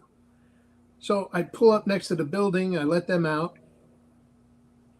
And I think about 2 minutes went by. I was listening to, I think 1010 Wins, listening to the news. And when I tell you the loudest, most thunderous explosion, somebody went up on the roof and grabbed a toilet bowl and threw it on top of the van. Now, I'm fortunate because it hit in the middle. I was in the driver's seat. So everyone's like, what'd you do when it hit? Like, it freaked me out. I was like, whoa. Because it's, you know, glass was breaking and boom. They said, what'd you do? I said, I drove away from the building with a toilet bowl on my roof. You know, what do you want me to do? But I learned never park near the buildings because there was a lot of housing cops that got injured or killed with things. Yeah, man. I mean, John Williamson. That's what killed John Williamson. Yeah, there's another. Why can't I think of his name? He got hit with a spackle bucket. That was and John. He got killed. Oh yeah, okay, that was it. That was Right? John Williamson, October of '93. Yeah. Woo. So I learned that was my valuable lesson. I'm going with that. Well, you give us 10 minutes. Oh no, yeah. You give us 10 minutes. We'll give you the. Yeah, that's exactly what it was like. Oh my goodness. All right, Helen. Valuable lesson indeed. And by the time you got on the job, that RMP I have, well, it was a van, but that RMP I have behind us as the backdrop tonight, that's what you guys were driving. So yeah, airmail indeed. Yeah. And not friendly airmail either, Mike Shanat, as he puts in the chat. I got hit. I got hit. I think I was actually our version of CPOP was PCO, Project Community Officer. Yes. I was the PCO of the Hamels projects in the confines of the 100. And it was, you're out there, you're by yourself, but I got hit. I got hit with a can of peaches. And that hit me in the shoulder. That hurt. You suck it up. Mm-hmm. You're never going to know where it's coming from. I mean, there's no investigation I'm doing after I get hit. I just leave. Right. But dirty diapers was. Yeah. I got smacked with one. Yeah, it was good. Can't you throw down some chicken at least? Yeah, right. Throw me some food. I was a big boy. Yeah, listen, peaches ain't bad either. Just if I catch that, I'm like, hey, thanks. Throw me a can opener. Yeah, but it hit me in the shoulder. I was like, oh. Yeah, it hurts. Yeah, that don't feel good. Yeah. That don't feel good. Second question, the rapid fire. What makes a great firearms instructor? Okay. You have to be able to get through to your students. I used humor, and honestly, Mike, I used to do little skits, and when I tell you the room would be uproarious, I mean, it was like Mike, we're in a comedy show, it really was. And I think you just have to be a good people person, even if you're faking it. You got to be a good people person, but you got to be able to take a dry subject from A and give it to B in such a way that they'll remember.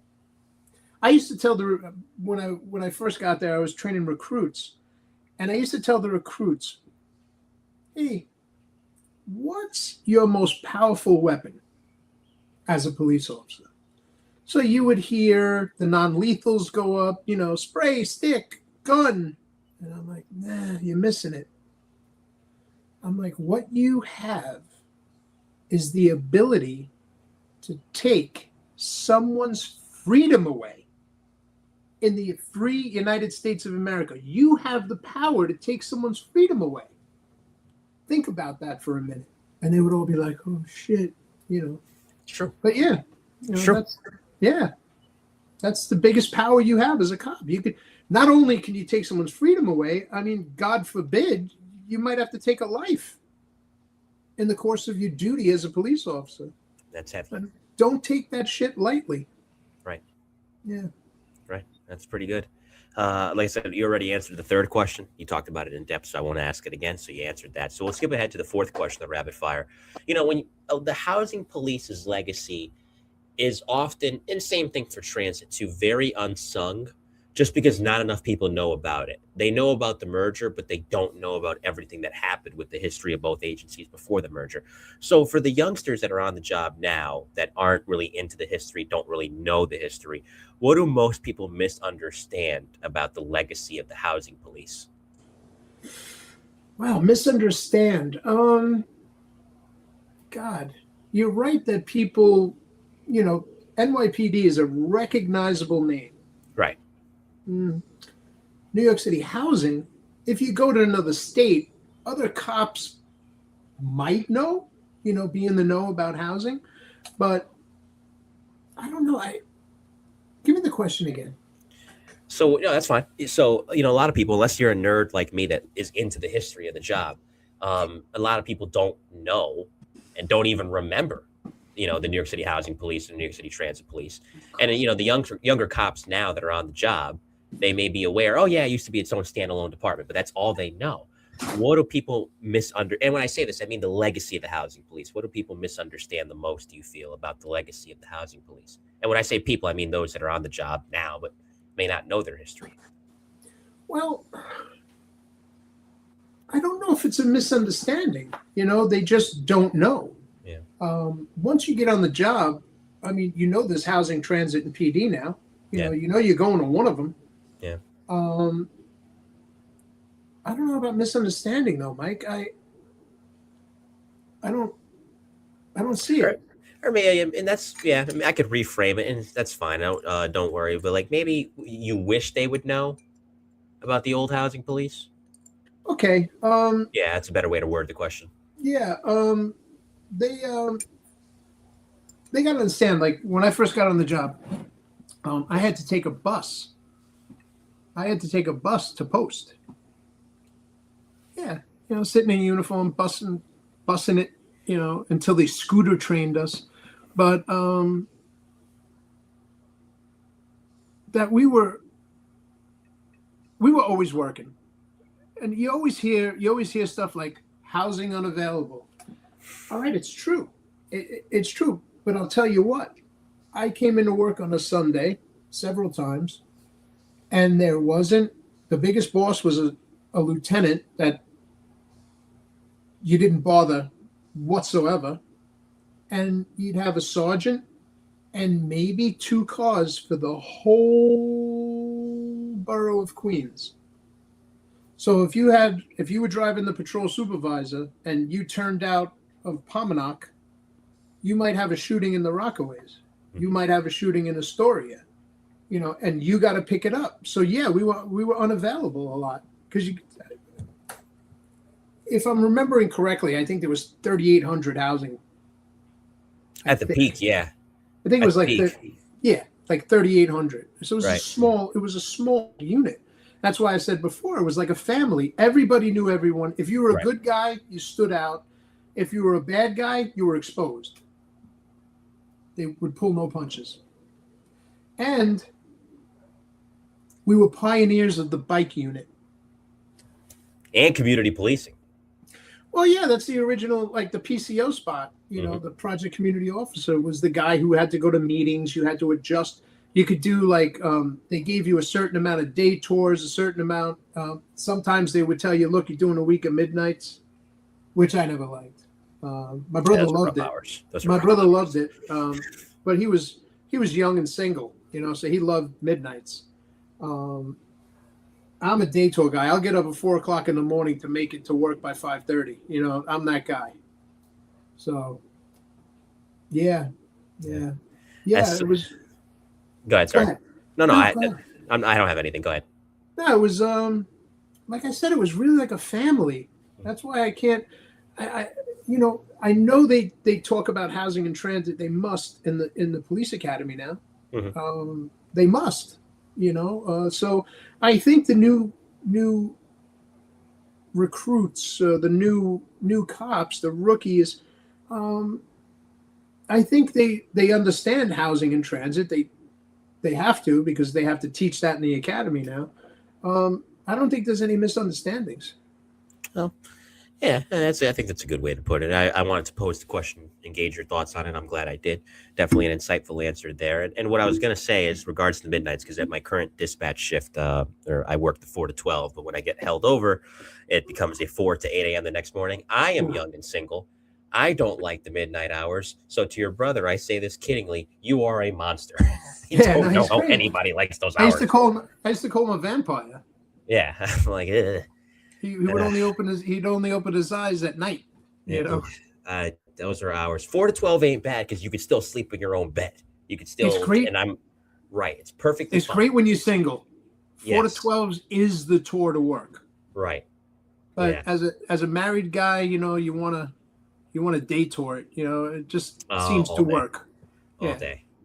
Yeah. That's hopefully if I leave for the fire department too, that's one schedule I ain't gonna miss because those hours are not easy. It is a rough one indeed. Hey, but suffer now, succeed later. Last question, the rapid fire. As you look back, and we've covered it, but I want you to expand on it here. A lot of sad moments, what you talked about in 2009, obviously going through 9/11, losing a number of friends. but there's a lot of happy moments too. You said it earlier. You take a lot of the good, you forget about the bad, and there was a lot of good across those 19 years. What are you proudest of across those 19 years in New York City? Honestly, I'm proud of finding my niche, which was special weapons. I'm proud of what me and my partners brought to special weapons. Everybody had a special talent. Everybody did.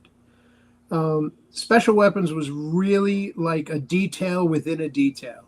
You know, we had the rocker patch that said special weapons. You know, we were cool. You know, we were cool. Yeah. And we did think who we were because we were that good. You know, we were that good. But I'm proudest of my service at the range. I really am. That's where I really excelled. I really made lifelong friends, people I still talk to and see. You know, but that part of my career is the fondest memories I have on the job. Yeah, absolutely. Well said, my friend. Stick around. We're going to talk off the air, so don't say goodbye just yet. But before I say goodbye to all of our friends in the audience who tuned in tonight, if you have any shout outs, Mike, that you want to give to anybody or anything, by all means, fire away, my friend. The floor is yours. Well, I'd like to talk about, you know, some of the bosses that were instrumental and really helped me in life. I mentioned I mentioned several, but I just like to shout out to all my retired ESU guys and girls that remember me. I'd like to shout out to the new NYPD. It's a terrible city, I think, right now. I think we're suffering in many, many ways. I'm just going to say, you know, I'm not a fan of the mayor, Right. but I don't live in the confines, so I don't have to deal with him. Right. But a lot of stuff is going wrong, and it's really hard to be a cop today. It really is. Anywhere. I see a lot of clips that people show of people disrespecting cops and making fun of cops. And, you know, I in my head, it doesn't compute. It doesn't compute. But a shout out to the bosses that, you know, I'm going to shout out to the special weapons crew, Louis DeResperis, Anthony Carlucci, Larry Finity, Eric Single, and Louis. Yeah, did I mention Louis? And we had some challenging bosses, so I'm not going to mention them because I don't like them. But a shout out to everyone I work with, to everyone I taught. I miss you, and I wish they'd start a program where they take retired guys and bring them back to teach, not to police. I've been saying that for years. Just bring them back. Bring them, you know, or to depending on their qualifications, down at the range, down to the field, you know, down to the academy. They have so much knowledge to give. So much talent retired. It's not even funny. They do not. NYPD doesn't do anything about retention. They don't. You're a tax number. You know, they don't do anything about retention. But so much knowledge has left the job. I think that's a main reason that it's so hard to police right now. I don't see, I look and I see these cops, and I mean, now they got beards. They're allowed to have beards. They got beards. I looked at during the winter, all you see is cops with their hands in their pockets. I'm like, what is that? You don't stand with your hands in your pockets. Come on. I'm not saying hold your gun. Because no matter where my hand is, I can get to my gun and I can get 4 rounds out in like 2.5 seconds. Because you practice. You know, you had to be sharp. But I feel bad for them, but they have to know, stick it out. Stick it out. No matter how hard it gets, stick it out, because is it 20 years now or is it 22 to retire? I don't know what tier they're up to. I was tier 2. I was tier 2, and I could retire in 20 years. I think now, somebody help me. I think it's like 22 years or something. You know, they extended it. Put it in the chat because I don't know either. And that's the thing. I don't know. to your point on the beards, like, listen, it's what the job I'm after, I can't have a beard because naturally the mask has to seal to my face. So that makes Right. sense. On the police side, listen, I'm not against them. Just make sure they're well groomed. Make sure they're well Yeah. kept. If they're as long as they're well kept and well groomed, fine with them. But not every cop does. You see them scraggly, Raggedy, and they messy. look like, some of them look like Grizzly Adams. It's like, what are Yeah, I'm you doing? just, it's just, it's now, Vinny's saying it's now 25 years or hitting 50 years old first, I believe he says in the chat. So All right, thanks, that, Vin. so the comparison, and this is not a knock on the NYPD. You guys know I love the NYPD, and I will continue to. But compare the current NYPD, for example, to the New York State Police. Oof. Night and day. Yeah, Night and day. I got to tell you, the state police, the Gray Riders, I mean, I was on the job getting pulled over by these guys, and when they got out, you're nervous. They are Right. so They have that. scared away. Oh my Right. God, they're like, and they have this intimidating, almost marine-like look about most of them. Right. I'll tell you a quick one. I get pulled over upstate in Orange County, and I was moving. I think I was doing 75 and a 55, and I get pulled over, and I had the wife and kids in the car, and he walks up and he goes, "Anything you want to say?" So I looked at him. I'm like, yeah. The purple in your tie brings out the blue flecks in your eyes. So I actually made the guy, he actually laughed, and he's like, "All right, license and registration." I'm like, "Yeah, I'm on the job." And he was like, "All right, get out of here." He's like, "You're very funny, by the way." I'm like, "Thanks for laughing," because I didn't expect that. But yeah, the state troopers are always squared away. Yes. They really wean out the non-conformists. Same thing here where I am in Connecticut. In Connecticut, them boys, Connecticut State Police, they don't mess around. They have a lot of respect down here too. They're very, very, they have that military bearing. Have you taken a look at the Jersey State Troopers? Yeah. Those guys look like Gestapo. Yeah.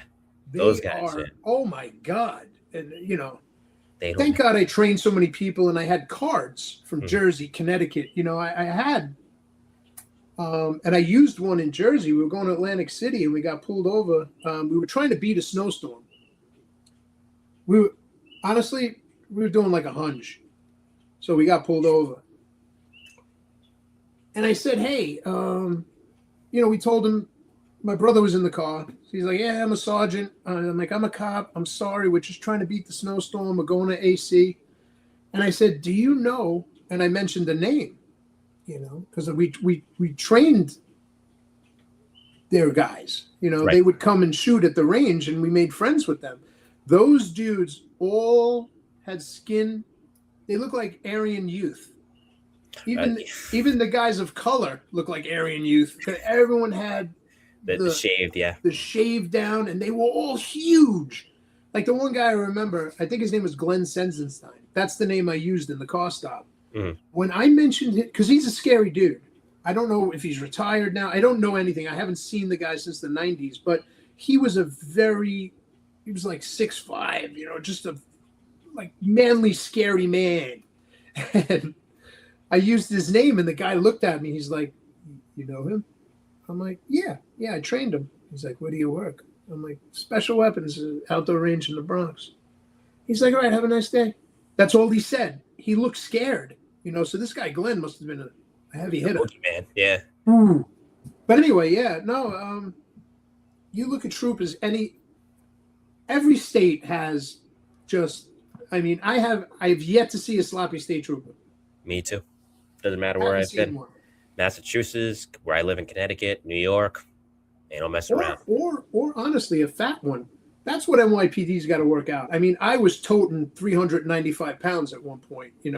I lost 200 pounds because I want to live. You Right. have a couple of heart surgeries. I got diagnosed with diabetes. I'm like, oh God. So, I didn't get the surgery because there's so many complications with that. I just stopped eating like I had two asses. I stopped eating, and I started exercising. So, but yeah, what NYPD, I really think most police departments, most have some type of physical fitness criteria. When you see a fat cop that's sloppy, it's just not a good look. Oh. And I mean, I see recruits coming out that are like, ooh.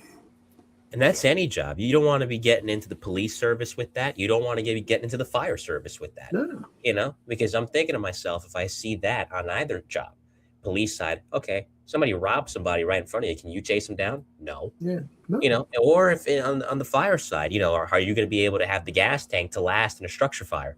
No. Or how about ready for this? How about a fight for 5 minutes? Can you fight for 5 minutes while you're waiting for your 85 or your 13? Can you fight for 5 minutes? Do you have the cardio?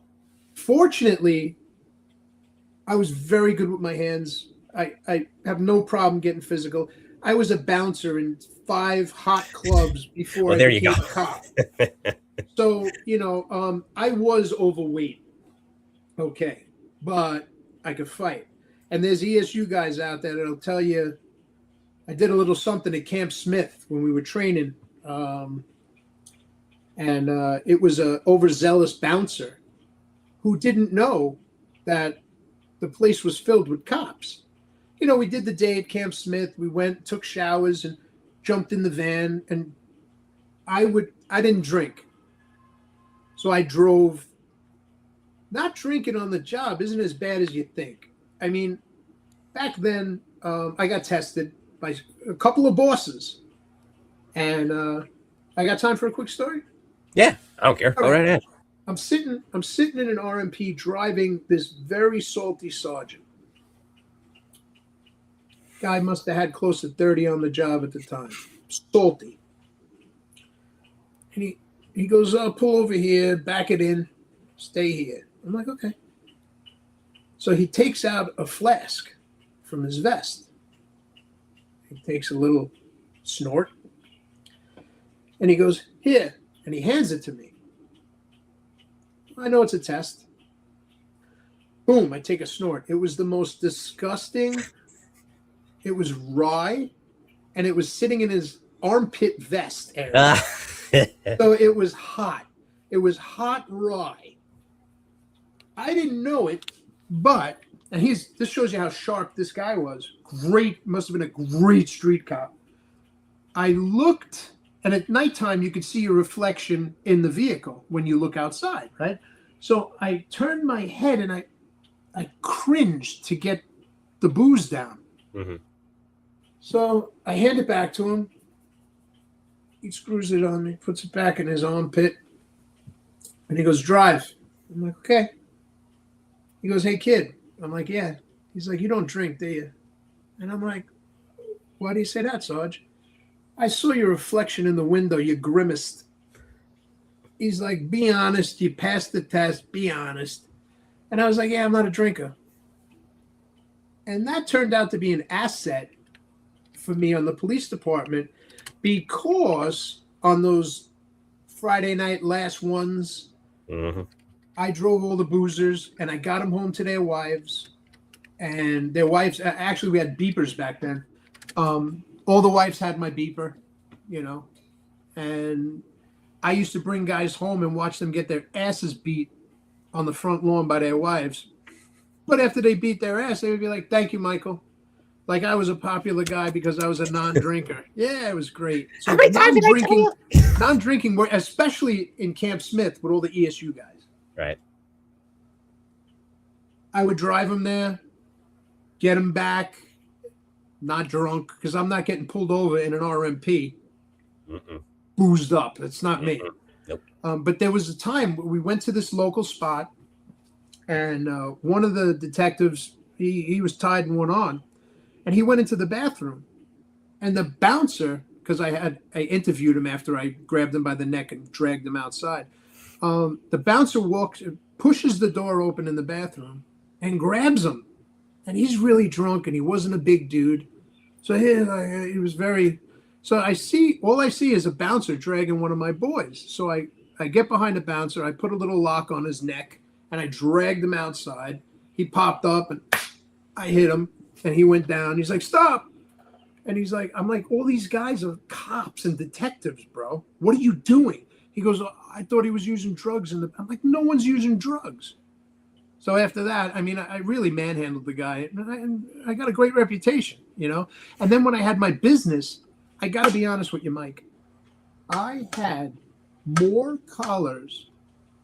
I did security for the AMC 25 on 42nd Street. That was the flagship. Well, that'll keep you busy, yes. I had the Bronx one, and I had the Manhattan one, and I had a couple out of state. It was a really good, viable company. And I actually provided more collars. So I would have the felony, the credit card felony task force, whatever the hell they were. They would come in and be like, hey, if anyone uses a credit card stolen, call us. So I was feeding them collars. I was feeding anti-crime collars. If I got a guy with drugs, I'd call anti-crime. So I provided more collars to the crew in Midtown South than I ever amassed on the job, ever. So they loved you. It was wonderful, yeah. But what was sad was getting back to the divorce. The lawyer was like, "Get rid of it. Don't sell it because you'll have to give other money. Get rid of it." Right. So it happens. But it was just a great time. Great time. Midtown South, the Midtown South cops and the Midtown North. I mean, those guys are unbelievable. And talk about, contract craftsmen. These guys knew everybody.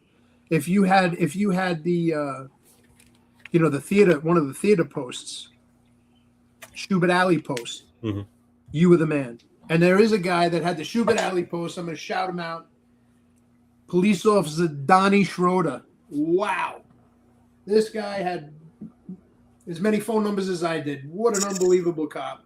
We're good friends to this day. But he was outside. He actually got off on the hard bill too. He beat me out. I got 4 stints. He got 8. Oh, well. Yeah, he doubled you up there. He's looking good, though. He's looking good. At least, and so are you. Listen, that's good. Like I said, you came out of the other side of it, and that's the most important thing. This was a great show. I want to thank everybody. Well, besides yourself, of course, for being such a great guest. Like I said, stick around. We'll talk off air. I want to thank everybody that tuned in.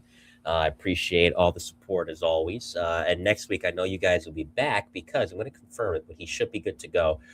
Coming up next week on the Mike to New Haven podcast, he was a 7-truck guy. He was also a transit EMRU guy prior to the merge. Tony Romano will be here for another volume of the E-Men inside the NYPD's emergency service unit. So I'm looking forward to that one, because I've been trying to get him on for a while, so I was finally able to get in touch. Just a heads up, that week of July 1st, I'm not going to be on the air. No show that week. We're going to take the week off, but otherwise, we'll be humming along throughout the month of July until we'll see if a call from one of these fire departments I've applied to comes, and hopefully I'll let you guys know about that. In the meantime, for those of you listening on the audio side for tonight's outro song, in honor of my New York Knicks winning the NBA championship for the first time in 53 years, from his classic, iconic 1994 debut album, Illmatic, Queens' own Nas plays us out with New York State of Mind. In the meantime, on behalf of Mike Renna, I am Mike Colón, and we will see you next time. Take care, everybody, and have a great rest of your night. God bless. Be safe.